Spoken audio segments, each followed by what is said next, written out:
വിശദമായ റിപ്പോർട്ടുകളിലേക്ക്. ഗുജറാത്തിലെ ഗുൽബർഗ സൊസൈറ്റി കൂട്ടക്കൊലക്കേസിൽ 11 പേർക്ക് മരണം വരെ ജീവപര്യന്തം, 12 പേർക്ക് 7 വർഷം തടവ് ശിക്ഷ, ഒരാൾക്ക് 10 വർഷം തടവും ശിക്ഷ വിധിച്ചു. ആർക്കും വധശിക്ഷയില്ല. വിവരങ്ങളുമായി എം സന്തോഷ് ചേരുന്നുണ്ട്. സന്തോഷ്, പരമാവധി ശിക്ഷ ഉറപ്പുവരുത്താൻ കഴിഞ്ഞിട്ടില്ല പ്രതികൾക്ക് എന്ന വികാരമാണ് ഇരകളടക്കമുള്ളവർ, സാക്കിയ ജാഫ്രി അടക്കമുള്ളവർ പങ്കുവച്ചത്. ഈ കോടതി വിധിയുടെ പൂർണ്ണമായ രൂപമെന്താണ്? ശിക്ഷാവിധിയെക്കുറിച്ച്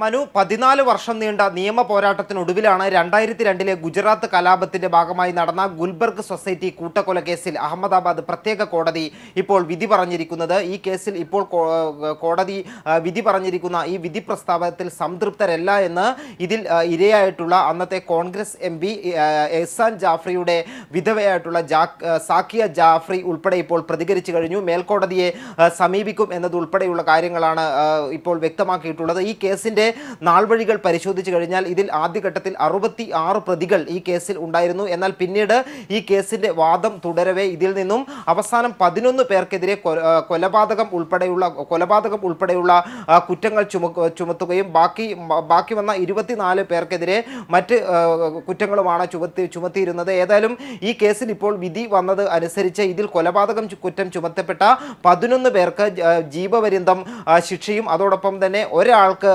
ഇതിൽ ഉൾപ്പെട്ട ഒരു പ്രതിക്ക് ആ പ്രതിക്ക് കൊലപാതക കുറ്റം ചുമത്തിയിരുന്നില്ല. മറ്റ് മതവികാരം വ്രണപ്പെടുത്തുക, അതോടൊപ്പം തന്നെ സംഘം ചേരൽ, ആയുധം ഉപയോഗിച്ച അക്രമികൾ തുടങ്ങിയ വകുപ്പുകളാണ് ചേർത്തിരിക്കുന്നത്. 10 വർഷം തടവും ബാക്കിയുള്ള പ്രതികൾക്ക് 7 വർഷം തടവ് ശിക്ഷയുമാണ് ഇപ്പോൾ വിധിച്ചിരിക്കുന്നത്. ഈ കേസിന്റെ ആദ്യഘട്ടം മുതൽക്ക് തന്നെ ഈ കേസിന്റെ അന്വേഷണം സംബന്ധിച്ച വലിയ രീതിയിലുള്ള വിമർശനങ്ങളും എല്ലാം തന്നെ പല കോണുകളിൽ നിന്നും ഉയർന്നു വന്നിരുന്നു. പ്രത്യേകിച്ചും ഗുജറാത്തിൽ അന്ന് നരേന്ദ്രമോദി മുഖ്യമന്ത്രിയായിരുന്ന സമയത്താണ് ഇതിന്റെ അന്വേഷണത്തിലെ ഭൂരിഭാഗം സമയവും കടന്നുപോയത്. പ്രത്യേകിച്ചും സംസ്ഥാന സർക്കാരിന് കീഴിൽ തന്നെയാണ് അന്വേഷണ സംഘം പ്രവർത്തിക്കുകയും ചെയ്തത്. ഈ അന്വേഷണ സംഘത്തിന് കൃത്യമായ തെളിവുകൾ കൈമാറാനോ അല്ലെങ്കിൽ വിവര ശേഖരണം നടത്താനോ കഴിഞ്ഞില്ല. പ്രോസിക്യൂഷന് കൃത്യമായി തെളിവുകൾ കോടതിക്ക് മുന്നിൽ കൊണ്ടുവരാൻ കഴിഞ്ഞില്ല എന്നതുൾപ്പെടെയുള്ള വിമർശനങ്ങൾ ആദ്യഘട്ടം മുതൽക്ക് തന്നെ ഉണ്ടായിരുന്നു. ആദ്യം ഈ കേസ് ഗുജറാത്ത് പോലീസ് അന്വേഷിക്കുകയും പിന്നീട് സുപ്രീം കോടതിയുടെ നിർദ്ദേശാനുസരണം പ്രത്യേക അന്വേഷണ സംഘം രൂപീകരിച്ച് മുൻ CBI ഡയറക്ടർ RK രാഘവന്റെ ചുമതലയിലാണ് ഈ പ്രത്യേക അന്വേഷണ സംഘം അന്വേഷണം ആരംഭിച്ചത്. അന്വേഷണം ആരംഭിച്ച വൈകാതെ തന്നെ ഗുജറാത്ത് മുഖ്യമന്ത്രി നരേന്ദ്രമോദിക്ക് ഇതിൽ പങ്കില്ല, ഈ ഗുൽബർഗ് കൂട്ടക്കൊലക്കേസിൽ പങ്കില്ല എന്ന് അന്വേഷണ സംഘം കണ്ടെത്തിയിരുന്നു. അതോടൊപ്പം തന്നെ ഓരോ ഘട്ടങ്ങളിലായി ഇതിന്റെ അന്വേഷണം പുരോഗമിക്കവേ തന്നെ തെളിവുകൾ ദുർബലമാകുന്ന ഒരു കാഴ്ചയും കണ്ടു. അവസാനം ഈ കേസിന്റെ വിചാരണ പൂർത്തിയായി വരുമ്പോഴേക്കും ഇവർക്കെതിരായ ഗൂഢാലോചന കുറ്റം ഇതിൽ തെളിയിക്കാൻ കഴിഞ്ഞില്ല. പ്രത്യേകിച്ചും വളരെ വിചിത്രമായ ഈ കേസിലെ 69 പേർ കൊല്ലപ്പെട്ട ഈ കേസിൽ ഇപ്പോൾ വളരെ ചുരുക്കം പേർക്ക് മാത്രം, അല്ലെങ്കിൽ ഇതിൽ കൊലപാതക കുറ്റം ചുമത്തപ്പെട്ടിരിക്കുന്നത് 11 പേർക്ക് എതിരെ മാത്രമാണ് എന്നുള്ളത് തന്നെയാണ് പ്രത്യേകത. ഈ ഗുൽബർഗ സൊസൈറ്റി കൂട്ടക്കൊല നടക്കുന്ന സമയത്ത് ഈ മുസ്ലിം ജനവിഭാഗം ധാരാളമായി താമസിക്കുന്ന ഗുൽബർഗ സൊസൈറ്റി അപ്പാർട്ട്മെന്റിന്റെ പുറത്ത് 1000-ഓളം വരുന്ന കലാപകാരികളാണ് തടിച്ചുകൂടിയിരുന്നത്. ഇത് 100-ലധികം പേർക്ക്, ഇതിൽ 300-ഓളം പേർക്ക് എന്നാണ് പറയപ്പെടുന്നത്. ഇതിൽ നേരിട്ട് തന്നെ പങ്കുള്ള ഒരു കലാപം അല്ലെങ്കിൽ പങ്കുള്ള ഒരു സംഭവം തന്നെയായിരുന്നു.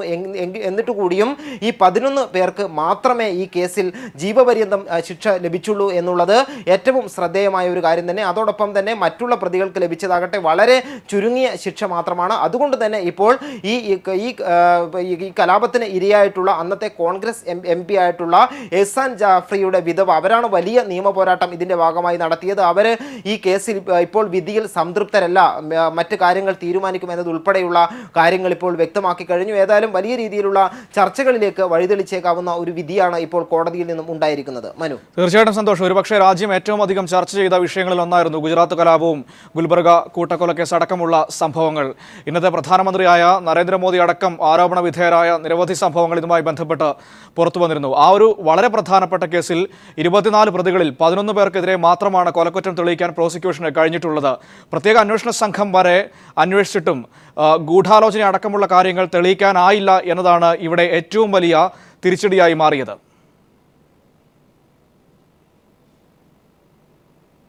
മനു, തീർച്ചയായും അങ്ങനെ തന്നെയാണ്. കാരണം ഗുജറാത്ത് കലാപവുമായി ബന്ധപ്പെട്ട ഏറ്റവും വലിയ ഒരു കൂട്ടക്കൊലയായിരുന്നു രണ്ടാമത്തെ ഏറ്റവും വലിയ ഒരു കൂട്ടക്കൊലയായിരുന്നു അല്ലെങ്കിൽ കലാപമായിരുന്നു ഈ ഗുൽബർഗ സൊസൈറ്റിയിൽ ഉണ്ടായത്. അന്ന് തന്നെ വളരെ വലിയ രീതിയിലുള്ള ഒരു പ്രതിഷേധം അല്ലെങ്കിൽ ലോകത്തിന് മുഴുവൻ ശ്രദ്ധ നേടിയ ഒരു സംഭവം കൂടിയായിരുന്നു ഇത്. പ്രത്യേകിച്ചും അന്ന് നടന്ന സംഭവം ഗോദ്ര കലാപത്തിന് ശേഷം സബർമതി എക്സ്പ്രസിലുണ്ടായ തീവെപ്പിന് ശേഷം വലിയ ഒരു കലാപം ഗുജറാത്തിൽ പൊട്ടിപ്പുറപ്പെടുകയും ഇതിന്റെ തൊട്ടടുത്ത ദിവസമാണ് 1000-ഓളം വരുന്ന ആൾക്കാർ ഈ ഗുൽബർഗ സൊസൈറ്റിക്ക് പുറത്ത് തടിച്ചുകൂടി ഗുൽബർഗ സൊസൈറ്റി അപ്പാർട്ട്മെന്റിന് തീയിട്ട് 69 പേരെ എഹ്സാൻ ജാഫ്രി MP ഉൾപ്പെടെയുള്ളവരെ കൊലപ്പെടുത്തിയ. ഇതിൽ തന്നെ അന്വേഷണ സംഘത്തിന്റെ ചില നിഗമനങ്ങൾ അല്ലെങ്കിൽ അന്വേഷണ സംഘത്തിന്റെ ആദ്യഘട്ടത്തിലെ ചില കണ്ടെത്തലുകളും വളരെ വിചിത്രമായിരുന്നു. അന്ന് അന്വേഷണ സംഘം ചൂണ്ടിക്കാണിച്ചത് കാര്യം ഇതിന് പ്രത്യേകമായ ഗൂഢാലോചന ഈ കേസിൽ ഉണ്ട് എന്ന് ആദ്യഘട്ടം മുതൽക്ക് തന്നെ അന്വേഷണ സംഘം വിശ്വസിച്ചിരുന്നില്ല. അവരുടെ ആദ്യഘട്ടം മുതൽക്ക് തന്നെയുള്ള ഒരു വിശദീകരണം ഈ ഒരു കൊലപാതകം അല്ലെങ്കിൽ ഈ കൂട്ടക്കൊല നടക്കാനുള്ള പ്രധാന കാരണങ്ങളിൽ ഒന്ന്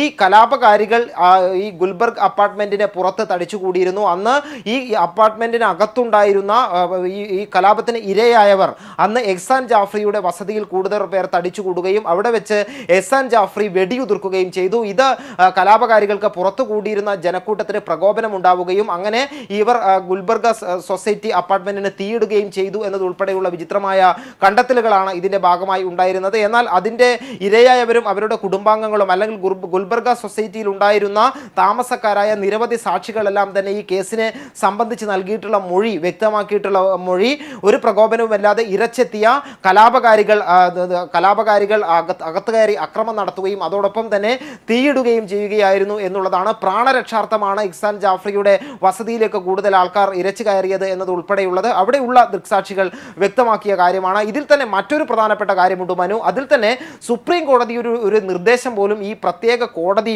പരിഗണിച്ചില്ല എന്ന് നമുക്ക് മൊത്തത്തിൽ ഈ കാര്യം നിരീക്ഷിക്കുമ്പോൾ പറയാൻ കഴിയും. കാരണം സുപ്രീം കോടതി ഈ പ്രത്യേക അന്വേഷണ സംഘം RK രാഘവന്റെ നേതൃത്വത്തിലുള്ള അന്വേഷണ സംഘത്തിന്റെ നിഗമനങ്ങളും അതോടൊപ്പം തന്നെ രാജു രാമചന്ദ്രനെ അമിക്കസ് ക്യൂറി ആക്കിക്കൊണ്ട് സുപ്രീം കോടതി ഈ കാര്യങ്ങൾ പരിശോധിക്കുകയും ചെയ്തിരുന്നു. ഈ രണ്ട് കണ്ടെത്തലുകളും സമന്വയിപ്പിച്ചുകൊണ്ടുള്ള കേസ് പരിഗണിക്കണം, മുന്നോട്ട് പോകണം എന്നുള്ള ഒരു നിർദ്ദേശമുണ്ടായിരുന്നു.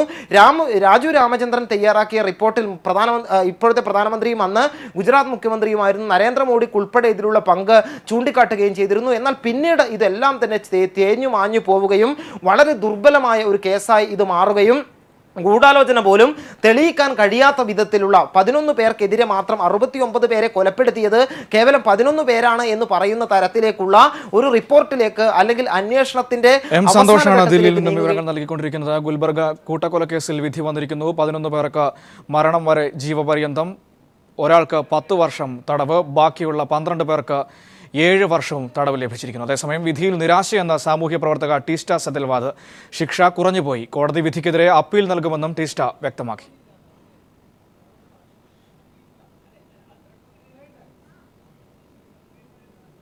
All in all, we welcome the judgment but are very disappointed. We are very disappointed in the lesser sentence. We had argued for exemplary life imprisonment for all the accused, all the 24 accused. We had made a strong case that where sections like 436 and 149 are applied and they are part of a willfully armed mob that was on the attack from 9 a.m. right up to 5 p.m. There is no reason for such leniency in sentence. In that sense, that is disappointing. We will appeal this.